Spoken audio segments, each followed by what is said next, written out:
Ladies and gentlemen, welcome back to another episode of Guess the WN8, where my viewers submit replays and I have to guess their stats based solely on their gameplay. If I guess within 250 WN8 or 2% wins, then I don't have to give them gold. If I don't, then I give them 500 gold. This is a paid replay. You can find out how to submit in the description. You can donate using the link there for £10 to get your replay guaranteed to be used. I think I just need to adjust the audio, so I'll be back. Right, and we're back. We're back with an IS-7 in a full tier 10 game. Now, what observations do you want to make right off the bat? Well, there's two RT in play, and they are the shittest RTs in the entire game. The Batchat 15558 is irredeemably bad. It is just a profoundly, prodigiously terrible tank. Interesting that we're going Bridge here, given the top speed of the IS-7, 59.6 base, I believe. If it's benefited by field mods, I didn't actually see the equipment here, it's going to be a very speedy tank, and this aggression would scare me significantly with that grill at the back and connecting 0.4 accuracy from a stunned IS-7 is quite impressive. Oh my word, we are making a severe mess right now. There appears to be some manner of sexual promiscuity being displayed right now, which I'm okay with. Well, I mean, we spent 2,000 health to retake Bridge, which I'm not entirely sure is a great decision. Do we really want to play this game with a Jagdpanzer? I do not know. Now, what we mainly want to think about is H34, right? Why? Oh, well, okay, you can think about that Jagdpanzer if you want to. This could be a very short game, depending on how this situation unfolds. But why is H24 relevant? Well, because of the dictation power that it has over the mid. H24 is very important for both teams. Oh, I don't have funny cat curses. But yeah, this position will have shots into this area if you want to work this corner to try and power this E100 or any aggression over here. You can get shot if the enemy team is occupying this area. So you want to keep, assuming you survive here, you want to keep an eye on it and make sure that your team is seeing that location. There's not some stealth Batchat or Leopard or some bullshit over there that's going to shoot you in the side, because on the health we're on, we do not have a lot to spend. Let's see. Oh.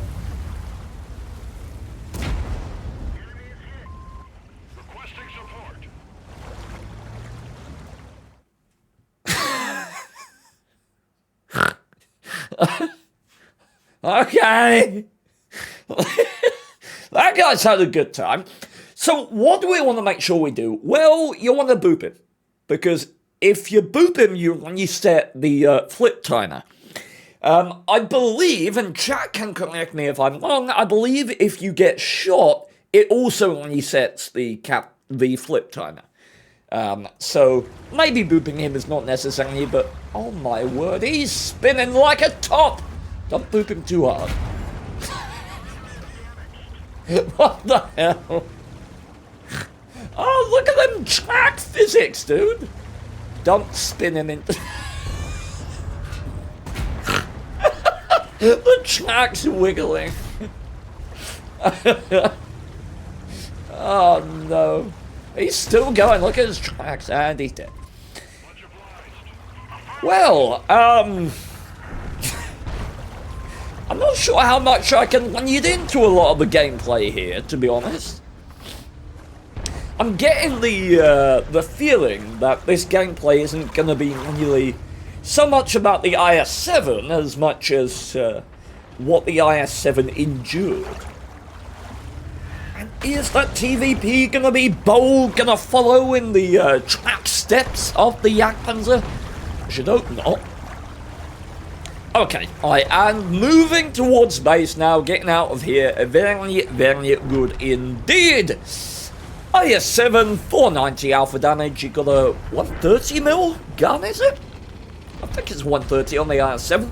303 base, 303 premium pen, 250 base AP pen, 0.4 accuracy and a 2.9 second aim time. Not doing him any favours on the EBR there. But we should be able to flank here and just mess up the batch out, I would hope. Maybe push the grill, use the mech. Because that TVP is tightening as well. Has he? Okay, he has noticed.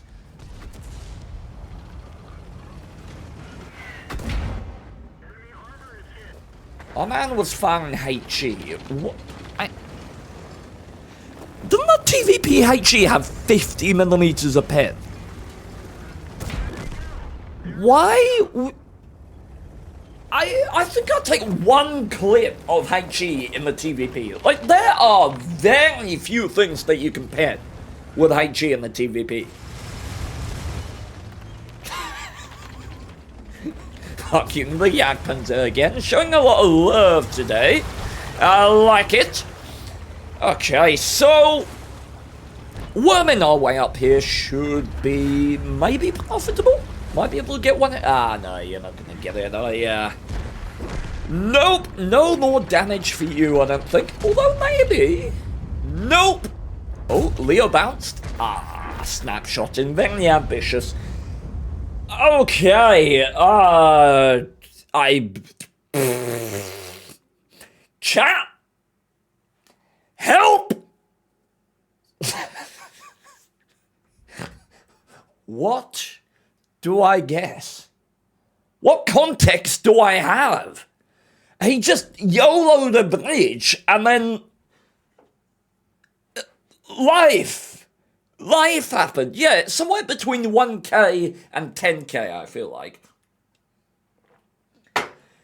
Oh no, okay. Was there anything I can read into? I mean, he booped him when he was flipped, which does indicate some manner of game knowledge, and the knowledge that if I don't interact with him, he'll flip over.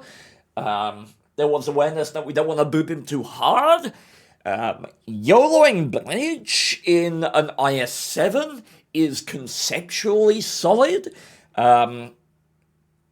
It's odd that there wasn't a hint of hesitation. It's either indicative of a very good player or not a very good player, not really in the middle.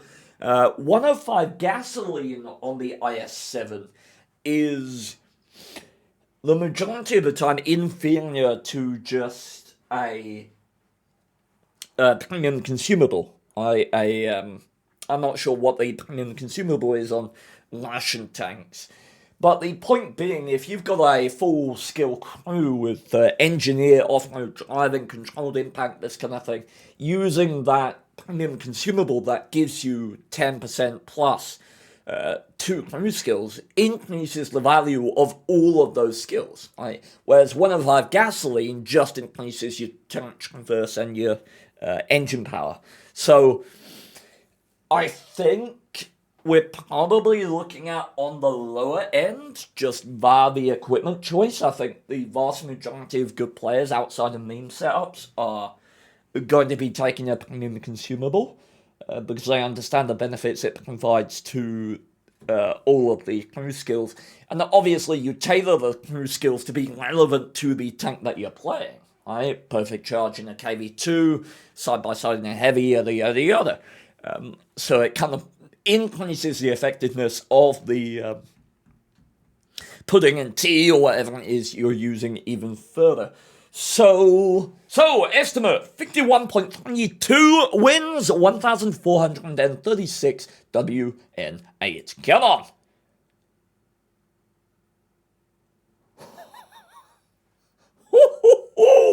Oh my lord! Dude, I'm actually cracked at this game! Yeah!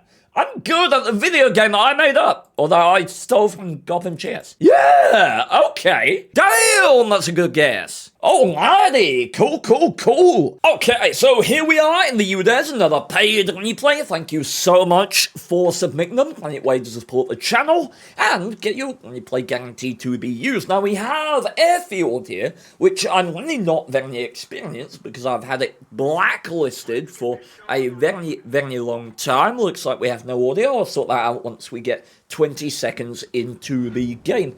Speaking of a lack of experience, UDES 1516 is a tank that I haven't played a great deal of. 440 Alpha is certainly nice, combined with the 13 degrees of gun depression when in the siege mode. 50 top speed, I can't remember what the reverse speed was, but we've got 0.25 accuracy, no 2.2 second aim time, so certainly going to be able to manage some work. I think the gun on this vehicle is fairly solid, getting up to around 20,000 DPM. But yes, any nuanced gameplay that I elucidate here will have to be largely improvised, because I don't know how the airfield dynamic is holding up these days. Okay, Blesk saying hi, interesting. Incoming far from out there. Sounded like, well, it certainly wasn't a ship bomb caliber, so probably a, maybe a Gonk at distance, XM maybe an STRV. No, the STRV's already spotted. What else could it be? Caliber wasn't very high. Stock gun E75, that would be really odd. Maybe an IS-3 camping or something like that. Felt like around sort of 120 millimeters in caliber. Alright, but working this land is certainly gold for this vehicle. That 13 degrees of gun depression when siege mode gets active. Do get connection into the cupola here. What is the caliber of this gun is the question I have. Is it a... It's got to be a 122, right? Let's have a look, chat, because it's relevant right now.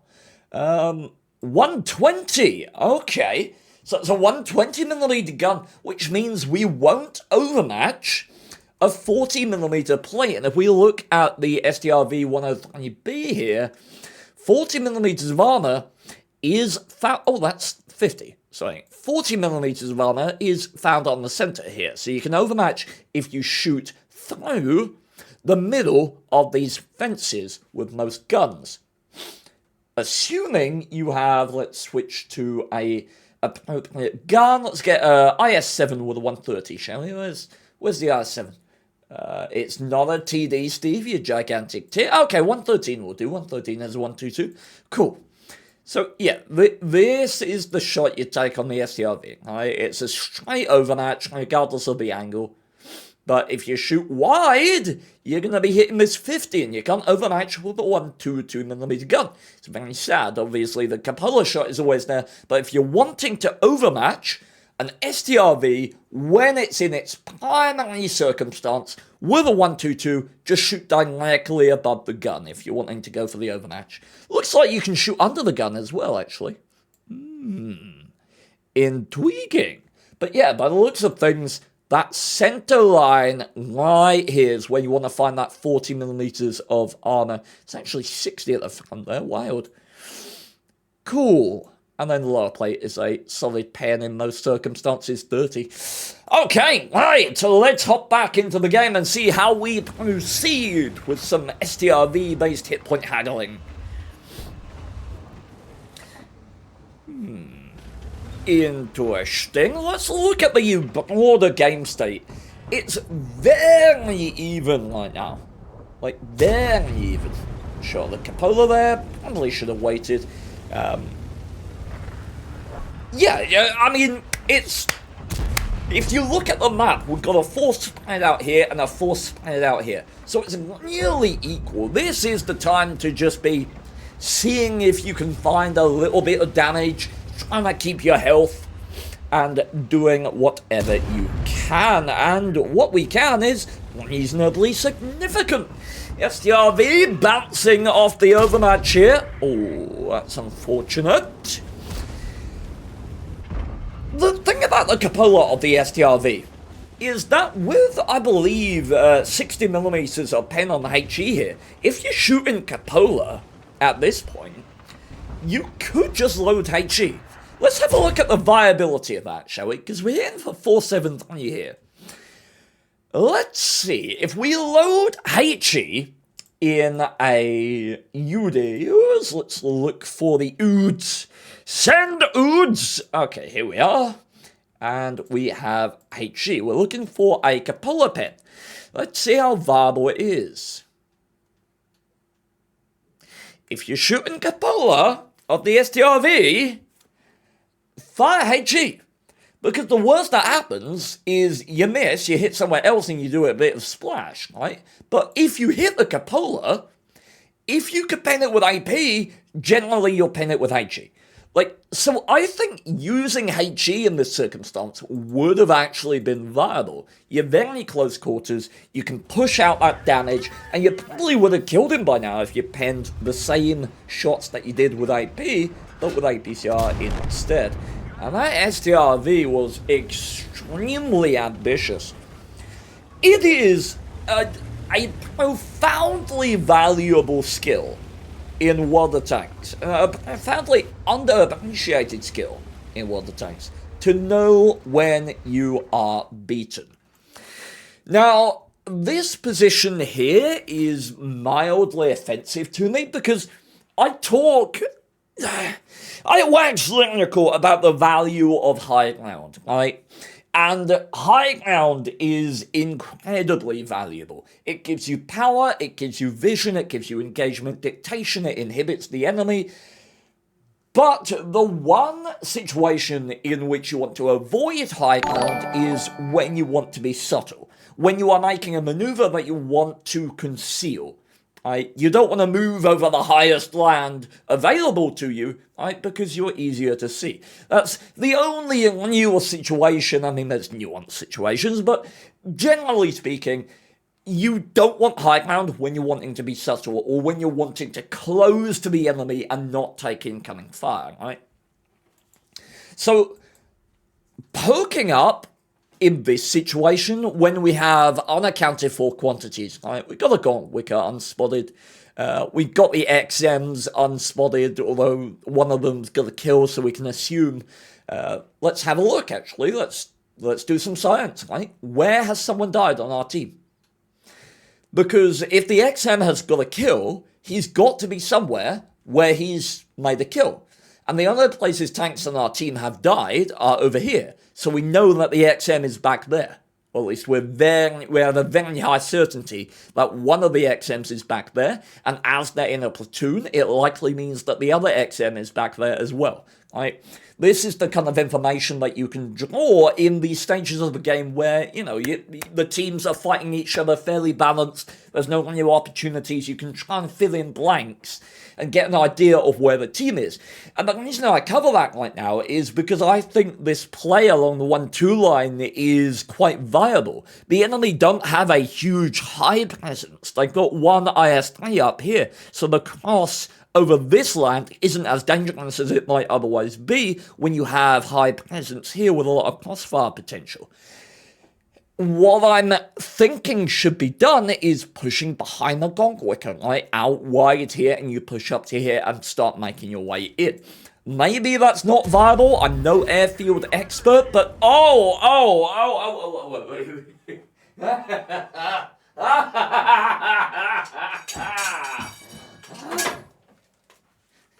see this? This is you if the enemy team is competent. You get it? Because you're dead. I don't know why why are you going over the highest land in the entire game, exposing to almost every relevant angle? Ooh! Okay. Oh. I mean, it's not like you're time pressed. You've got 11 minutes left. You achieve basically the same thing by going down there, but you're so much safer. Oh, no, no, no, no, no. Okay, right. We're working towards a goal here, I believe. That is the 150 on the Waffle there. So we know that when you load is a lot longer than it would be with the smaller gun, the 128, which would do 560 alpha damage. And we know he didn't start us under his own power, but we don't know whether there's binos. What he was doing with his gun there. Okay. Interesting. Cool, cool, cool. And now we're being conservative. Now we're being conservative. It wasn't... I want to be merciful about the play going over the top, but that's only because it worked, right? Just because something worked doesn't mean it wasn't stupid. Jingles be damned. Right, heading up into base. This is certainly viable. And I don't think I need a massive explanation as to why. So, our primary focus from a tactical perspective right now should be the D2 area. Because, essentially, our team are looking at a multi-level engagement right now. That's how this dynamic, this area works, and it's why a lot of people hate airfield, to be honest, is because the multi-level engagement is basically implicit. Right? There's no skill or situationality, if that's a term, to a multi-level engagement. It's very similar to the problem that's presented South Spawn on Mannerheim Line, right? Where the worst teams in the entire game, prior to the changes, would have made a basically unstoppable multi-level engagement accidentally, just by sitting in base and someone else fecking off toward the southern flank. Here, multi-level engagements, as we know, are engagements that you must consider engaging in two or more different stages, right? So if you wanted to engage this Gonk Wicker and KV4 over here, you would have to consider engaging that and engaging the support position as two different stages of the engagement. But, and here's the important thing, both of these can impact each other, right? So you can't engage them at the same time, but they can both engage you at the same time. That's a multi-level engagement. And it happens every single game without fail on airfield. And it's one of the reasons a lot of people hate it. Because multi-level engagements should be situational, not just inherent to the dynamic of the map.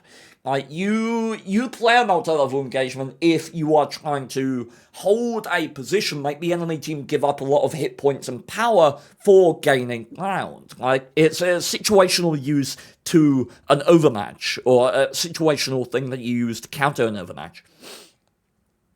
And how do we attack multi-level engagements? We attack them non-linearly. So you don't go straight head-on into a multi-level engage. It's why you don't push straight from the middle in your heavies, because you engage this, and you engage this, but you can't engage this, and you can't engage this at the same time.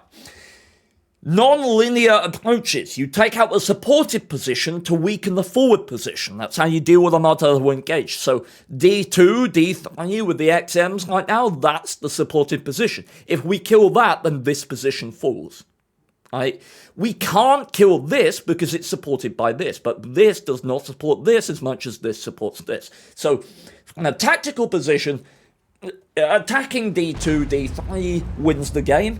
It's questionable whether that is going to be necessary right now. Whether you can just stay here and feed and gain damage. And that is it's a analysis that's undertaken by a lot of good players. Like, do I need to play in the most tactically solid way right now? Or can I just farm a bit of damage? And a lot of the time, yeah, you can farm a bit of damage. Okay, we heard that bat chat unload. Can we get even one shot of damage into that bat chat while he's on his reload? Even one shot. I mean, You got to prioritize the bat chat there, or at least have a look, right? Head up to here, see if you can get one clip shot. Bat chats on full health at this stage of the game are going to become exponentially more dangerous the longer you leave them with health. Trading 1-for-1 with an autoloader, equal tiers you doing around the same damage, like you take 400, you give 400, is almost always a good idea. Right? If you want another ridiculous oversimplification to try and help you be better at the game, number one, stay alive. Number two, trade with autoloaders 1-for-1. It is almost always favorable to you and your team. Example, if you get a 50B, you're in a 1-2-1B. If you can sideswipe out, and he's 100 meters away, he's also angling for the shot, if you give him a shot and he pins you, that is good for you. That is not good for him, because his gameplay dynamic is predicated on taking health and trading back more than he takes. That's the value of his tank.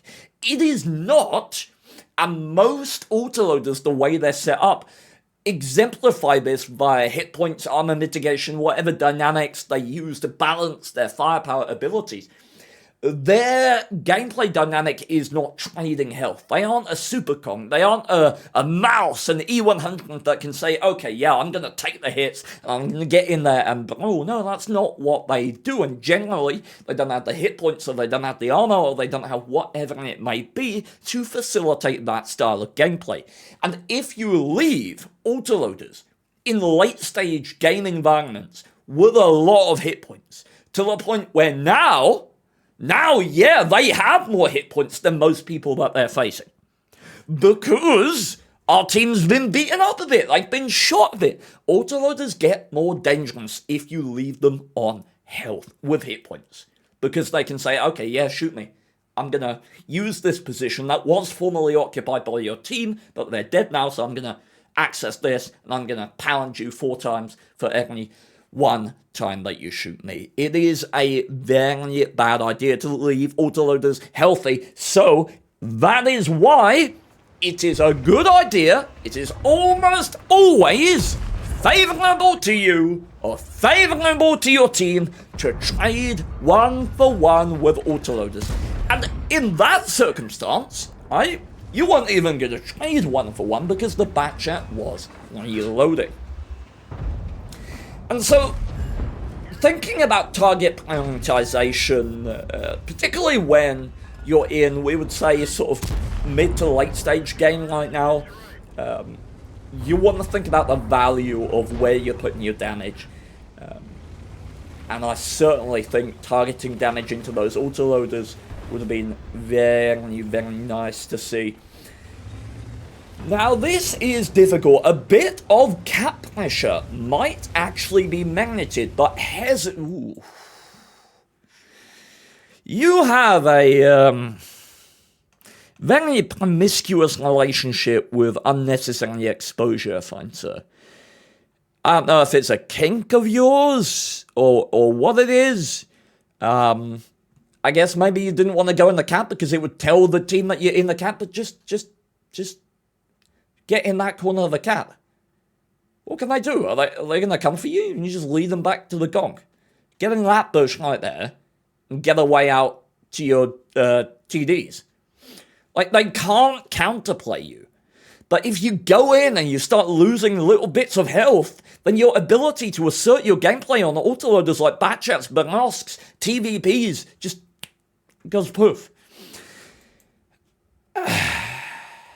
This is difficult.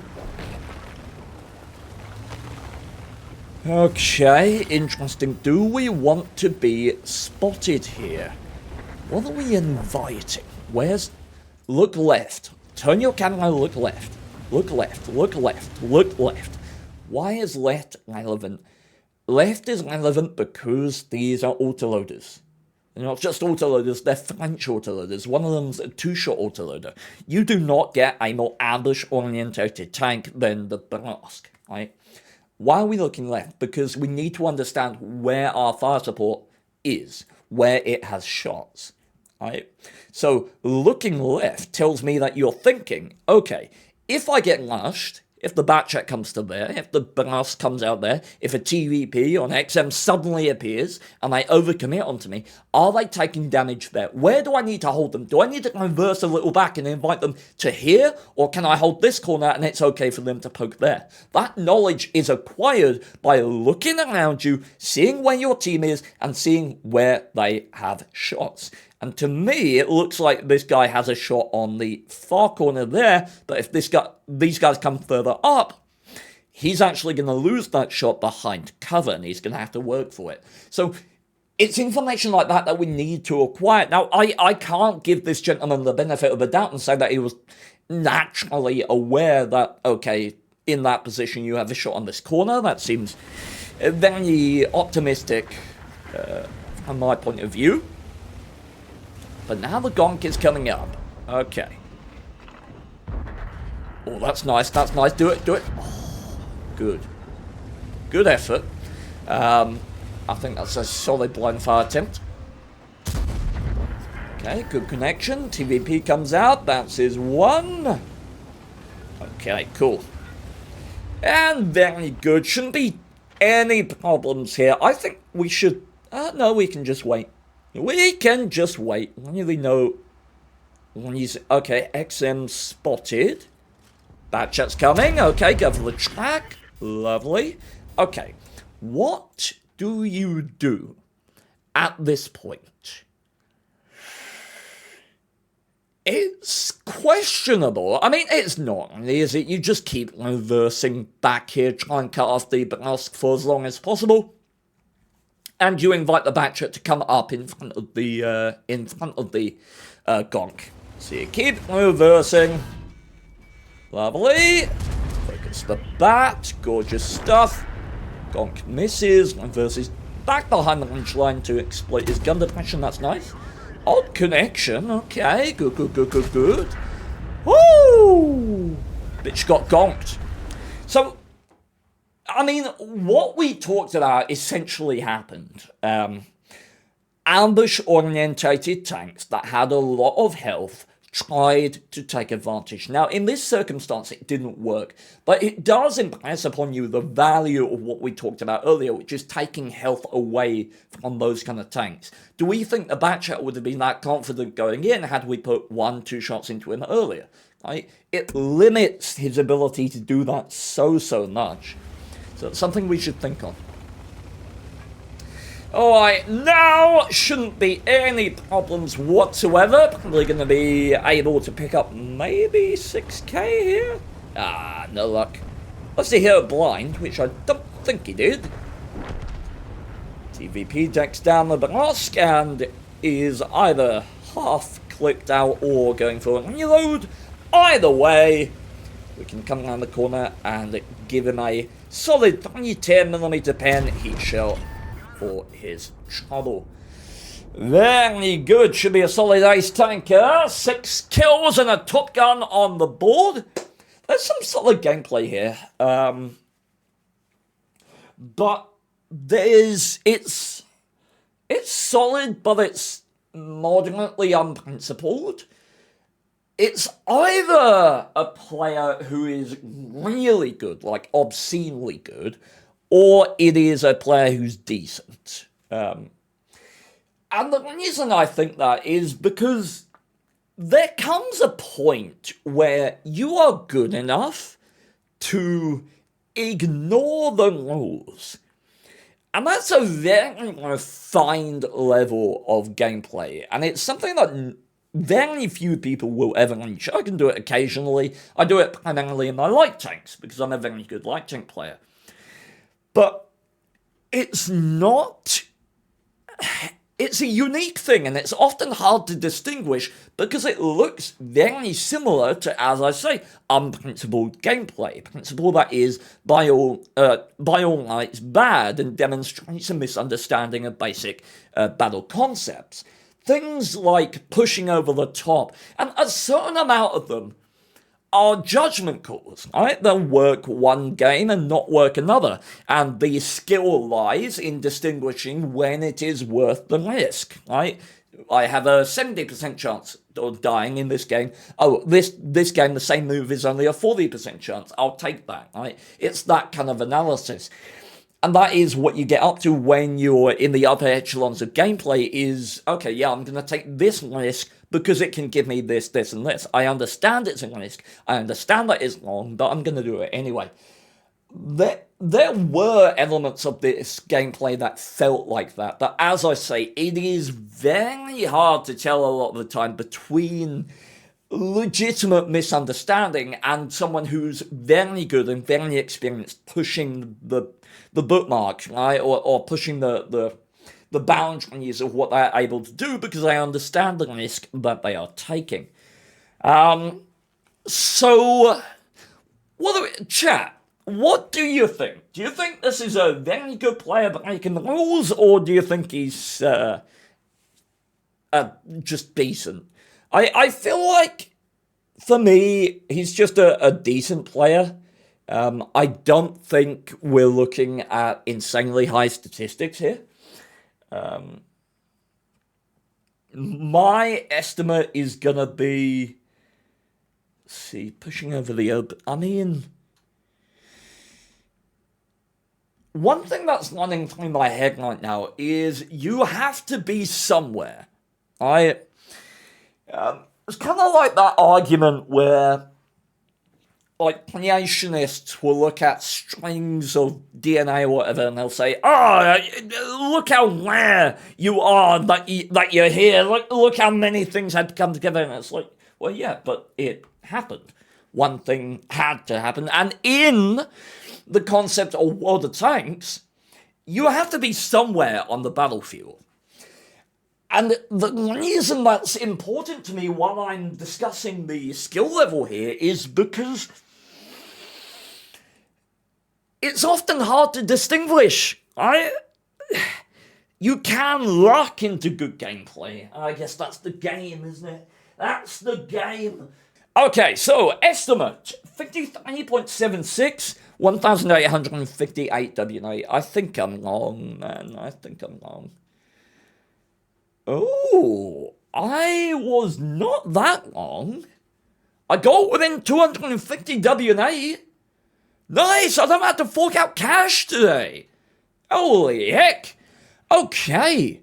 Interesting stuff, interesting games. Thank you very much, everyone, for watching. It's been a pleasure. Link to the next and previous episodes are in the description. Also, some videos will appear on the outro screen that you might be interested in. Look in the description for details on how to submit, right way to support the channel, and guarantee that your replay is used. Thank you so much, and farewell. You better never ever shoot versus the man, cause that's a jerk off his hand, hence you're a permanent ban, yep.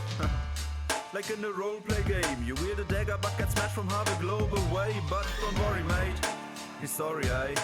You could have known though, it's all the same story, eh? You better not berate him, he is living in the country next to the US with